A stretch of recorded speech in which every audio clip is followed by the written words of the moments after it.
तुम्हारा अन्नदाता, पग पग पर है संग तुम्हारे अन्नदाता। लहू किसानों का बन के पसीना सींचता है धरती का सीना। मेहनत का तेरी हक दिलवाने, नई तकनीक नई खोज बताने। पशुधन को गुणवान बनाना, पौध सुरक्षा को सिखलाना, खेती के सब गुर समझाने, भारत का सरताज बनाने। आठों पहर है संग तुम्हारे अन्नदाता, अन्नदाता। नमस्कार, बहुत स्वागत है अन्नदाता में आप सभी का। मैं हूं आपके साथ शालिनी कपूर तिवारी। हर रोज की तरह एक बार फिर से हम कार्यक्रम में लेकर के आए हैं खेती बाड़ी से जुड़ी हुई बहुत सी लाभकारी जानकारियां। तो चलिए सबसे पहले देखते हैं कि आज के कार्यक्रम में क्या विशेष है। घरेलू काढ़े से कैसे बढ़ाएं पशुओं का दुग्ध उत्पादन, जैविक खेती पर एक सफल किसान का अनुभव भाग 1, नींबू के बाग को प्रभावित करने वाले कीट और रोगों का नियंत्रण,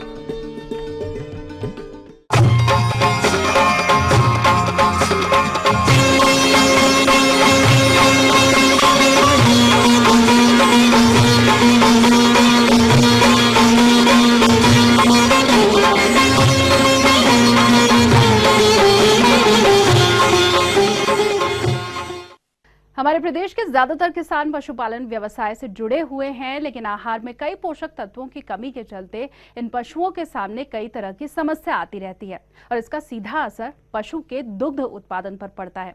साथ ही पशु में कई अन्य विकार पैदा हो जाते हैं। किसानों की इसी समस्या को देखते हुए नेशनल डेयरी अनुसंधान संस्थान करनाल के वैज्ञानिकों ने एक घरेलू काढ़ा तैयार किया है। इस घरेलू काढ़े की क्या क्या विशेषताएं हैं, आइए जानते हैं नेशनल डेयरी अनुसंधान संस्थान करनाल के वैज्ञानिक डॉक्टर PS ओबरॉय से।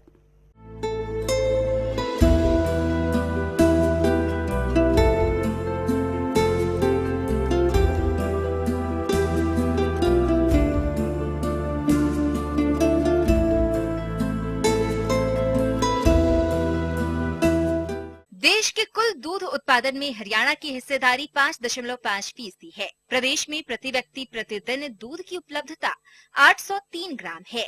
ऐसा है कि जब गाय या भैंस ब्याती है तो आमतौर पे हम लोग ब्याने के बाद काढ़ा देते हैं।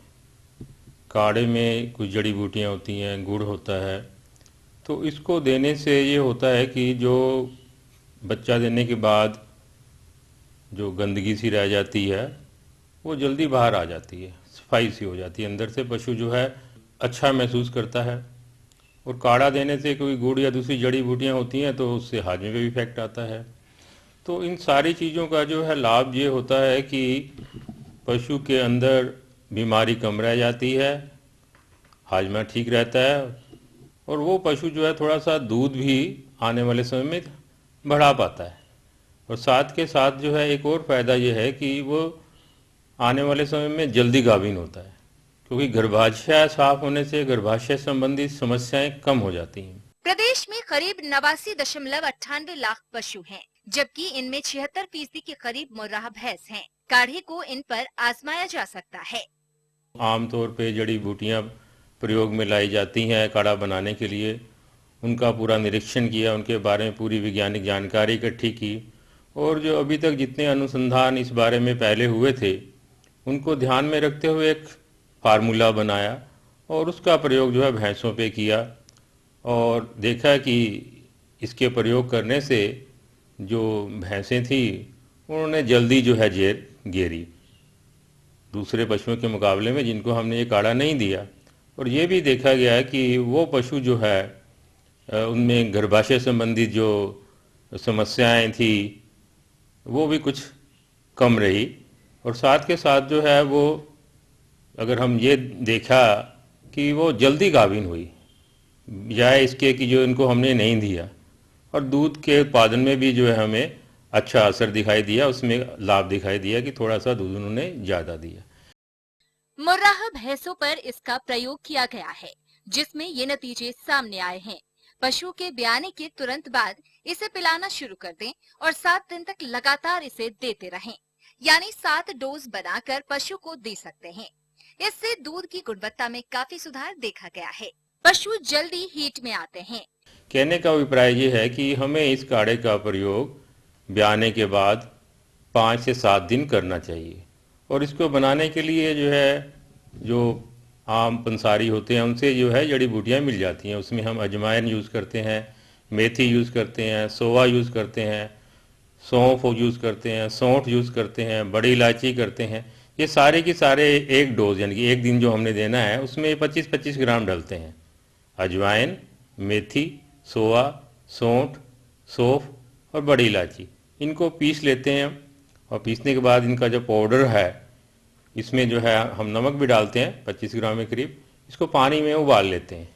पानी में 1 लीटर पानी में जैसे उबाल लिया, और कुछ समय पे जब पानी थोड़ा सा कम हो जाता है तब फिर इसमें थोड़ा सा गुड़ डाल देते हैं, 250 ग्राम के करीब गुड़ डाल देते हैं, और थोड़ी देर और गर्म करके फिर उसको हम उतार के ठंडा कर लेते हैं।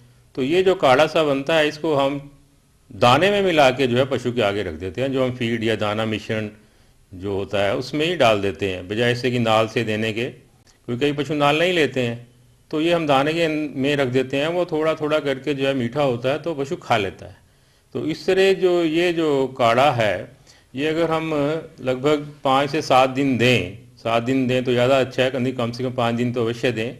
तो पशु में कड़ छटना जिसे हम कहते हैं या जेर निकालना, ये सरल हो जाता है। पशु के अंदर गर्भाशय की समस्याएं कम होती हैं, पशु आने वाले समय में याद दूध देता है, जल्दी गाभिन होता है। और ये भी हमने जो उनके ब्लड के टेस्ट किए और दूसरे टेस्ट किए, यहाँ तक कि हमने अल्ट्रासाउंड भी किया, उसमें ये पाया गया कि जो अंडा होता है जिससे आगे बाद में बच्चा बनना होता है, उसके साइज के ऊपर भी प्रतिकूल इफेक्ट होता है, यानी कि वो साइज इसका थोड़ा सा बड़ा होने की संभावना होती है। तो इस तरीके से हम ये सलाह देंगे कि ये काढ़े का प्रयोग ब्याने के बाद भैंसों में विशेष तौर पर और गायों में भी ये किया जा सकता है, इसका लाभ होता है। आने वाले समय में ये काढ़ा काफी कारगर साबित हो सकता है।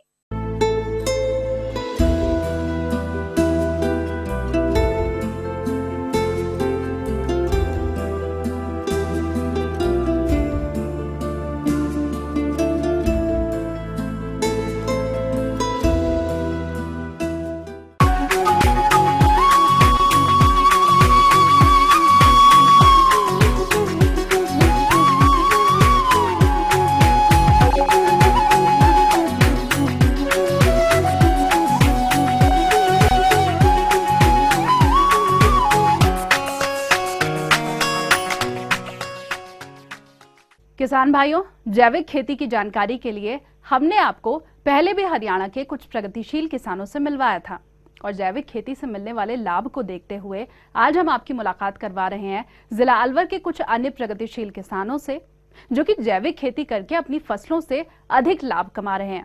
तो कैसे उन्होंने जैविक खेती की शुरुआत की, आइए जानते हैं उन्हीं से। 2002 से सर्टिफाइड है, तो इसको ऑर्गेनिक में हमारे पास वर्मी एंड बीडी कंपोस्ट, सारे फल पौधे जितने भी हैं सब ऑर्गेनिक का, पूरा बगीचा हमारा ऑर्गेनिक का है। 66 बीघे का ये फार्म है। तो ये किसान लोगों के लिए ये बहुत बड़ी अच्छी चीज़ है। इसमें पैसा बहुत कम खर्च होता है। गाय हम रखते हैं तो गाय का गोबर से हम वर्मी कंपोस्ट बनाते हैं। जो इसकी खरपतवार है, वेस्ट जो कचरा है, इसका बीडी कंपोस्ट बनाते हैं सड़ा गला के।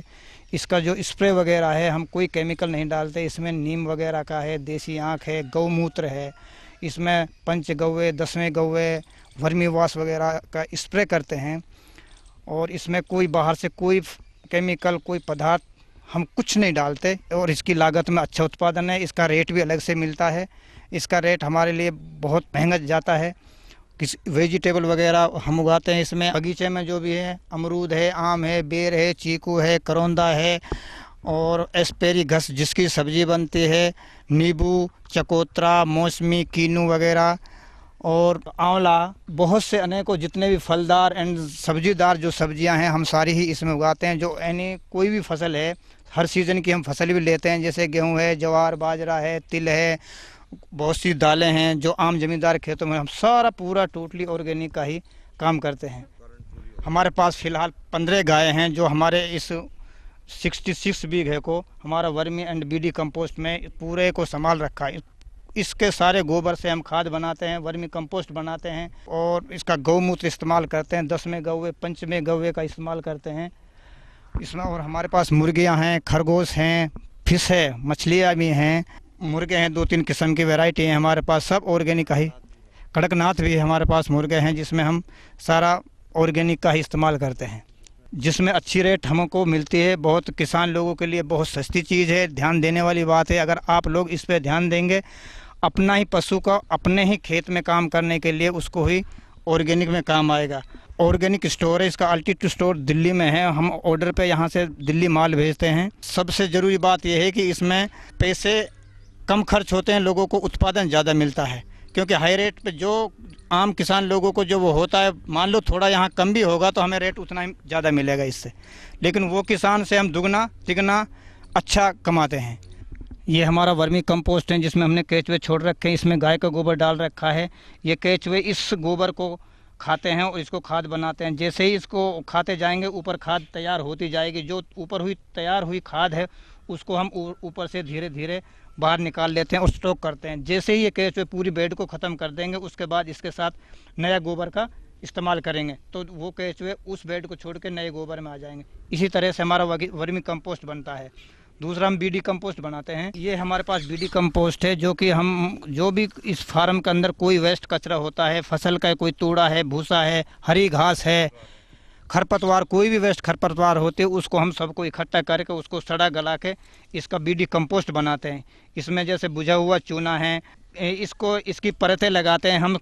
इसकी 4-4.5 फुट हाइट होती है, लंबाई 18 फुट होती है। इसकी परत तय बाई तय लगाते हैं, हर परत पे गोबर का छिड़काव करते हैं। उसके बाद हरे पे बुझे हुए चूने का इस्तेमाल करते हैं जो वेस्ट सफ़ेदी होती है। तो ये इसको फिर ऊपर से कवर करते हैं। कवर करने के बाद इसमें एक बीच में टर्नल होती है जो कि ऑक्सीजन का काम करती है, जो नाइट्रोजन पैदा करती है। तो उसके बाद ये 2 महीने में ये खाद गल जाती है और रेडी हो जाती है। इसको फिर हम खेत में सीधा डाल देते हैं। कोई भी खरपतवार, कोई भी जंगल में जड़ी बूटी, कोई भी जहरीला पौधा हो उसको सबको सड़ा गला के हम बीडी कंपोस्ट बनाते हैं। बाहर से कोई खाद नहीं लाते। ये बीडी कंपोस्ट है, इसका यूज करने का तरीका यह है कि इसको मिक्स करके, जैसे पौधा 5 साल का है तो उसमें 5 परात डाल देते हैं, 2 साल का है तो 2 परात, 2 तसले खाद डाल देते हैं। गेहूं में डाल सकते हैं जिसको जैसे हम यूरिया छिड़काव करते हैं, इसको बारीक इसको मिक्स करके इसको जैसे गेहूं थोड़ा थोड़ा अंकुरित होता था जिस हिसाब से यूरिया डालते हैं उसी हिसाब से इसका ऊपर से छिड़काव करके और पानी दे देते हैं। हम वर्मी वाश का इस्तेमाल करते हैं। जैसे फर्टिलाइज़र टैंक होता है, वर्मी वाश जो हम बनाते हैं उसको फर्टिलाइज़र टैंक में डाल के उसको फुहारे के जरिए हम उस फसल में यूज कर सकते हैं। ये गेंदा है, जहाँ हम सब्जी वगैरह इस्तेमाल करते हैं वहाँ लगाते हैं। इससे हमें फूल भी मिल जाते हैं, जो फूल का हमें सीजन पे अच्छा रेट मिलता है। और इसकी जड़ों में एक रासायनिक पदार्थ निकलता है जो सूत्रकृमि कीड़ों के लिए कंट्रोल करने के लिए काम में आता है। ये भी एक जैविक खेती का ही भाग है। मैं तो आपको सभी को यही सलाह दूंगा कि आप प्लीज़ ऑर्गेनिक की तरफ ध्यान दें और हमारे लिए अगर कोई हमारे लायक किसी की कोई हेल्प है हम उसकी सहायता कर सकते हैं। कोई भी किसान लोग हमारे पास ट्रेनिंग लेके आए, सीख। तो ये थी कुछ उपयोगी जानकारियां। अब लेंगे एक छोटा सा ब्रेक, जल्द हाजिर होंगे।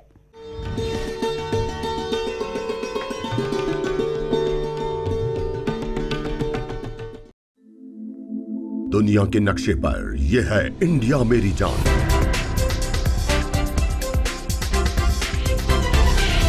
भारत थोड़ा अलग है।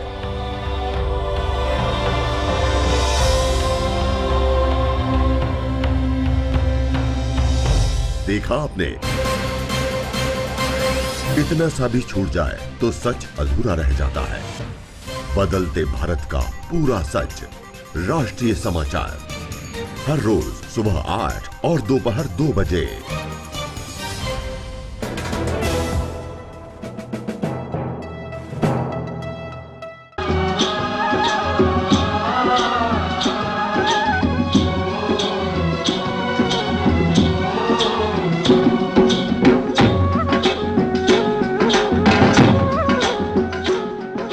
ब्रेक के बाद एक बार फिर से आप सभी दर्शकों का अन्नदाता कार्यक्रम में स्वागत है।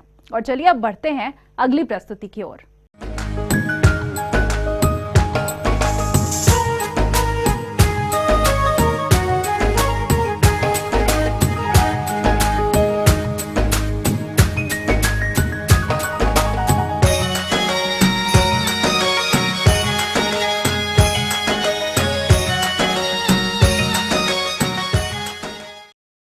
सर्दियों के मौसम में अक्सर नींबू के बागों में विभिन्न प्रकार के कीटों का प्रकोप देखने में आता है, जो फलोत्पादन पर विपरीत प्रभाव डालते हैं। अतः बागों से गुणवत्ता युक्त पैदावार प्राप्त करने के लिए आप इन कीटों का नियंत्रण किस प्रकार से करें, इस विषय पर विस्तृत जानकारी दे रहे हैं एक कृषि वैज्ञानिक। प्रमुख रोगों में से नींबू का एक बहुत ही प्रमुख रोग है सिट्रस कैंकर या कैंकर रोग, जो ये जीवाणु के कारण से उत्पन्न होने वाली बीमारी है। इसके प्रथम लक्षण पहले पत्तियों पर हल्के पीले धब्बे के रूप में दिखाई देते हैं। रोग बाद की दशा में टहनियों में और कांटों पर भी आ जाता है। रोकथाम समयानुसार न करने पर प्रभावित पौधों की पत्तियां गिर जाती हैं तथा पौधा सूखने लगता है। इसकी रोकथाम के लिए नीचे गिरी हुई ग्रसित पत्तियां, जो रोग से ग्रसित पत्तियां या टहनियां हैं, उनको काट छांट करके बाग से अलग कर देना चाहिए तथा कहीं जा करके एक जगह जला देना चाहिए। रोग को किसी हद तक इसको रोकने के लिए पूरे पौधे पर वर्षा के पहले बोडो मिक्सचर जो 50% का होता है, उसका छिड़काव किया जाए, या स्ट्रेप्टोसाइक्लिन 200 ppm की 2 ml मिलीलीटर मात्रा प्रति 10 लीटर पानी मिला करके छिड़काव करें। इसी तरह से ताम्रयुक्त रसायन जैसे कॉपर ऑक्सीक्लोराइड की 0.03% का छिड़काव 15 दिन के अंतराल पर करने से भी इसमें लाभ होता है। दूसरी जो समस्या आती है इसमें नींबू में डाईबैक या उल्टा सूखा रोग, ये कम आयु के पौधों पर बीमारी कम दिखती है, परंतु 10 वर्ष की आयु के बाद पौधे रोग से ग्रसित होने लगते हैं। इसकी टहनियाँ ऊपर से सूखने लगती हैं कि कैंकर रोग का आना या उसकी बहुतायत मात्रा में उसके रोगजनक को पाया जाना।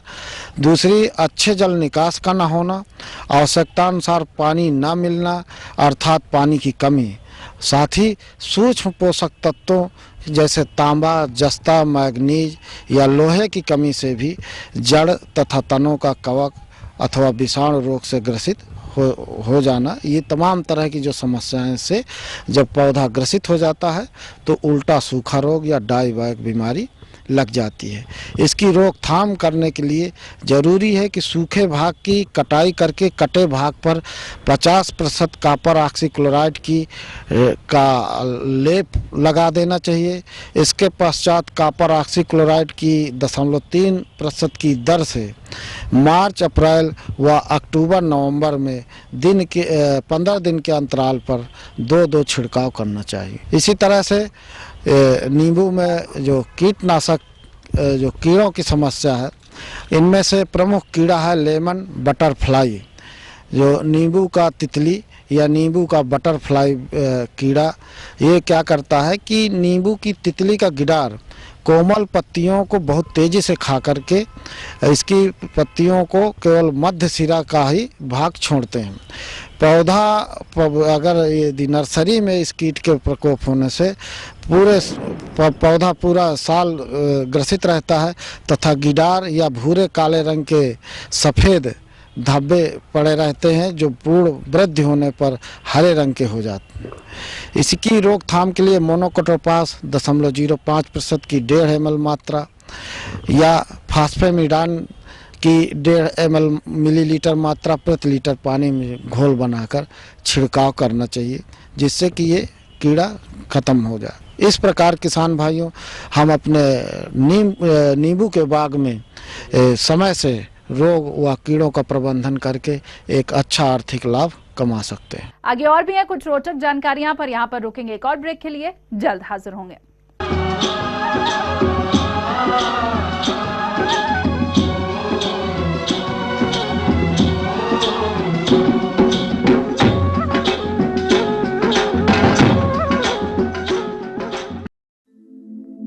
दुनिया के नक्शे पर यह है इंडिया मेरी जान।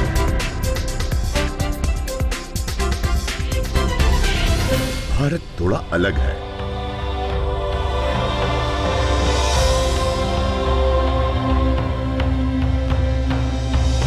देखा आपने,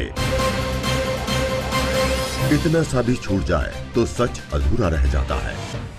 बदलते भारत का पूरा सच, राष्ट्रीय समाचार, हर रोज सुबह 8 और दोपहर 2 बजे।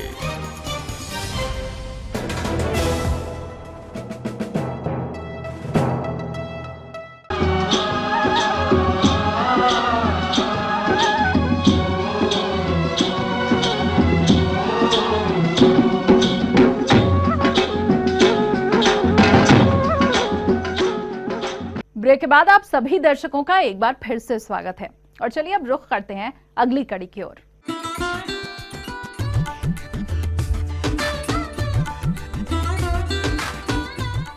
अन्नदाता हेल्पलाइन निशुल्क फोन संपर्क सेवा के माध्यम से आपके द्वारा पूछी गई समस्याओं में से एक या फिर 2 महत्वपूर्ण समस्याओं को हम अपने कार्यक्रम में शामिल करते हैं और इसी के तहत आज की चयनित समस्या और उसका जवाब इस प्रकार है। अन्नदाता कार्यक्रम में आज हमने जिस प्रश्न को अपने कार्यक्रम में शामिल किया है उसे पूछा है ग्राम चुलकाना, जिला पानीपत के राम कुमार ने। आप स्वीट कॉर्न की खेती पर जानकारी चाहते हैं तो राम कुमार जी, आपकी जानकारी हेतु प्रस्तुत है कार्यक्रम का यह अंश।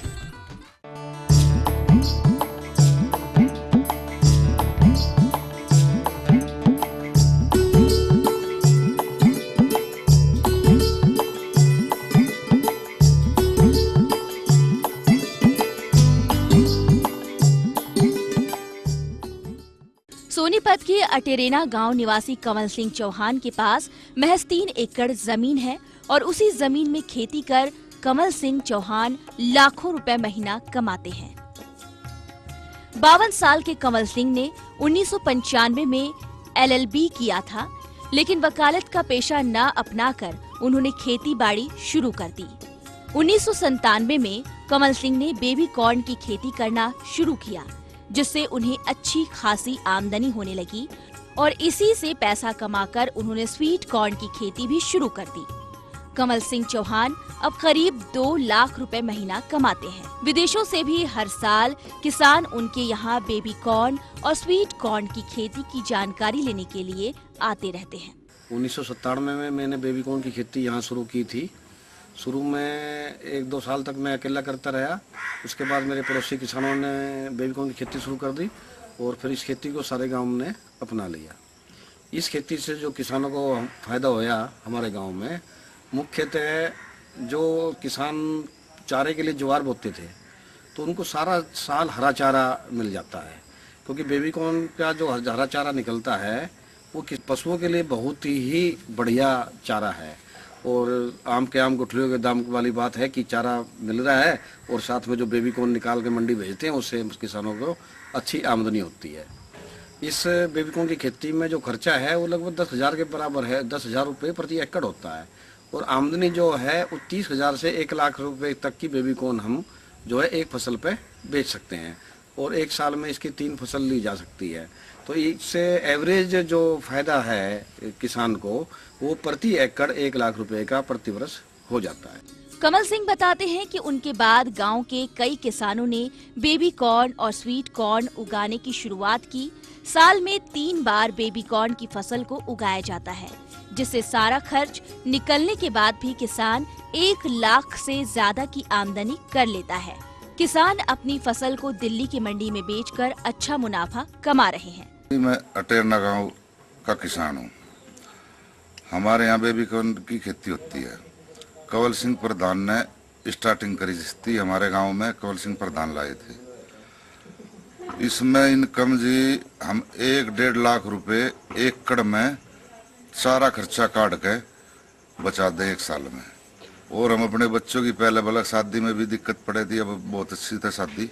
1 कड़ वाला भी शादी बढ़िया कर देता है इस बेबी कॉर्न के। उससे हमारे गांव में बहुत मुनाफा, तकरीबन सब किसाने करने लगे बेबी कॉर्न और सब्जी को कम करते, बेबी कॉर्न ही ज्यादा करते।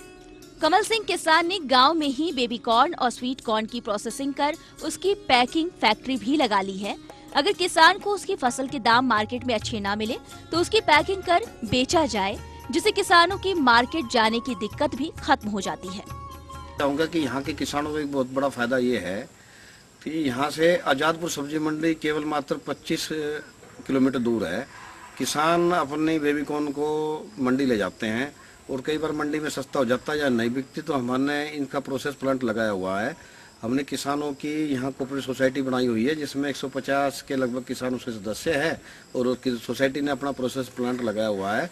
और सभी किसानों को मिनिमम सपोर्ट प्राइस, जैसे बेबीकॉर्न का 50 रुपये प्रति किलो मिनिमम रेट दिया हुआ है। किसान मंडी बेचते हैं, मंडी में अच्छा भाव मिलता है, 60 रुपये से यदि 250 रुपये किलो तक का भाव मिलता है तो किसान मंडी बेचते हैं, और यदि 60 रुपये से नीचे आ जाता है तो किसान जो है अपनी प्रोसेस यूनिट को 50 रुपये किलो में बेचते हैं। मंडी में चाहे 10 रुपये किलो हो या 20 रुपये किलो हो तो भी किसानों का यहाँ 50 रुपये किलो में बेबीकॉर्न लिया जाता है, और इस बेबीकॉर्न को प्रोसेस करते हैं डब्बा बंद करके पूरे देश की मार्केट में हमारी समिति यहाँ से भेजती है। 2003 में मुझे राज्य सरकार ने उपायुक्त सोनीपत ने सम्मानित किया, जिला लेवल का पुरस्कार दिया।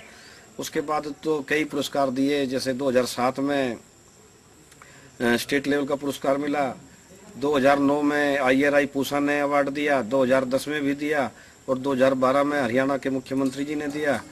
प्रगतिशील किसान के तौर पर कंवल सिंह को साल 2003 में देवीलाल पुरस्कार से सम्मानित किया गया और 2011 में उन्हें IG रंगा पुरस्कार से सम्मानित किया गया और 1 लाख रुपए की राशि दी गई। वहीं साल 2013 में गुजरात के मुख्यमंत्री और आज भारत के प्रधानमंत्री नरेंद्र मोदी उन्हें 51,000 की राशि से सम्मानित कर चुके हैं। हाल ही में 24 फरवरी को देश के कृषि मंत्री राधा मोहन सिंह ने उन्हें कृषि सम्राट सम्मान से नवाजा और 2,11,000 की राशि दी। कमल सिंह कहते हैं कि किसान मेहनत के साथ सरकार द्वारा दी जाने वाली किसान हितैषी योजनाओं का लाभ उठाए तो खेती से अच्छी कमाई हो सकती है।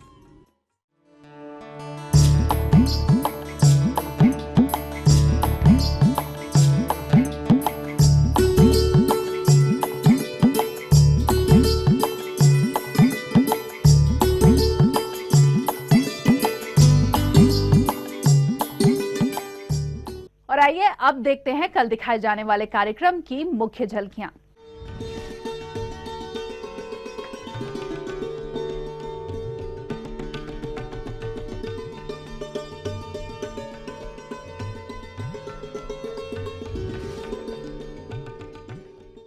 हम ये उम्मीद करते हैं कि आज का कार्यक्रम आप सभी दर्शकों के लिए उपयोगी रहा होगा। किसान भाइयों, अन्नदाता आपकी सेवा के लिए संकल्परत है। कृषि संबंधित समस्या और सुझावों के लिए आप हमें इस पते पर संपर्क कर सकते हैं। प्रोड्यूसर अन्नदाता, ETV Haryana, Himachal Pradesh, Ramoji film city, Hyderabad 501512। साथ ही आप हमें ईमेल भी कर सकते हैं। हमारा ईमेल ID है annadaata.hp@etv.co.in। इसके अलावा आप हमें निःशुल्क हेल्पलाइन नंबर 180010084599 पर सोमवार से शनिवार सुबह 10 से शाम 4 बजे के बीच संपर्क कर सकते हैं। तो फिलहाल अन्नदाता की पूरी टीम को दीजिए इजाजत। कल फिर से इसी समय आपसे मुलाकात होगी कृषि संबंधित कुछ और महत्वपूर्ण जानकारियों के साथ। नमस्कार।